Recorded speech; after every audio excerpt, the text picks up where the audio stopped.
ब्रह्मांड का एक अटल नियम है, कर्म लौट कर आता ही है। आप चाहें तो पर्वतों के पीछे छुप जाइए, आप चाहें तो महासागरों की गहराई में उतर जाइए, परंतु कर्म का चक्र आपको ढूंढ लेगा। क्योंकि यह संसार किसी राजा के कानून से नहीं चलता, यह चलता है ब्रह्मांड के न्याय से। और ब्रह्मांड का न्याय कैसा है? निर्दयी, निष्पक्ष और बिल्कुल सटीक। यह न तो रिश्वत लेता है, न पक्षपात करता है। जिसने जैसा बोया है वैसे ही काटना है।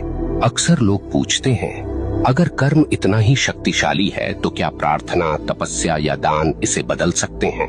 सुनिए, प्रार्थना से आपका हृदय शुद्ध हो सकता है, तपस्या से आपका मन स्थिर हो सकता है, दान से आपके कर्मों में प्रकाश जुड़ सकता है, परंतु जो किया है उसका फल भुगते बिना कोई विकल्प नहीं। हाँ, आप उस फल को हल्का कर सकते हैं, उसके वार को धीमा कर सकते हैं, परंतु उससे भाग नहीं सकते। ब्रह्मांड की अदालत में तारीख टल सकती है, पर फैसला कभी रद्द नहीं होता। अब सोचिए, जब आप किसी इंसान के साथ अन्याय करते हैं तो वास्तव में क्या होता है? वह इंसान आपको कोसता है, उसकी आत्मा से निकली आह सीधी ब्रह्मांड तक पहुंचती है और ब्रह्मांड इसे दर्ज कर लेता है। अब वह आह आपके जीवन की राहों पर कांटे बनकर बिछती है।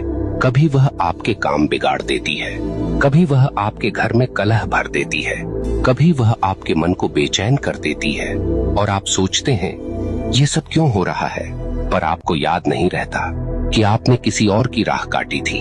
आप भूल गए, पर ब्रह्मांड ने नहीं भुलाया।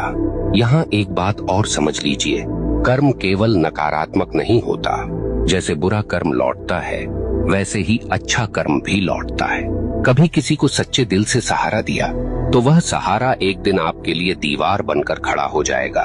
कभी किसी का दिल सच्चे भाव से खुश किया तो वह खुशी आपके जीवन में रोशनी बनकर लौटेगी। ब्रह्मांड का यह न्याय इतना गहन है कि वह एक छोटी सी मुस्कान को भी व्यर्थ नहीं जाने देता, और न ही एक छोटे से अपमान को। यहाँ मैं आपको एक कठोर सत्य बताना चाहता हूँ, आपका कर्म केवल आपकी वर्तमान जिंदगी को प्रभावित नहीं करता, यह आपके अगले जन्म तक जाता है।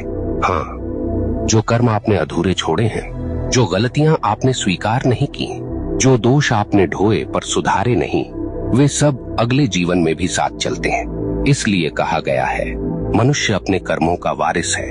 आप सोचते हैं मैं तो मर जाऊंगा, इससे किसे फर्क पड़ेगा? परंतु मरने से कर्म का खाता बंद नहीं होता। आपके शरीर का अंत होता है, पर आपकी आत्मा वही सब लेकर आगे बढ़ती है। ब्रह्मांड तब तक चैन नहीं लेता जब तक आपको आपके कर्मों का फल न दिला दे। अब आपसे एक प्रश्न पूछता हूँ, क्या आपने कभी देखा है कि कोई बच्चा जन्म लेते ही संघर्ष में होता है और कोई जन्म लेते ही वैभव में?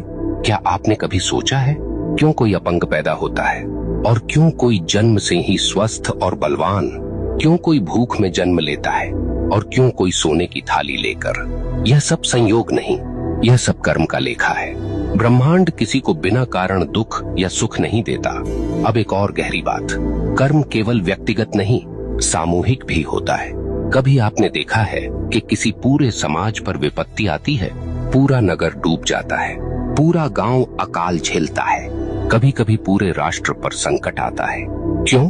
क्योंकि उस समाज के सामूहिक कर्म का परिणाम वही होता है।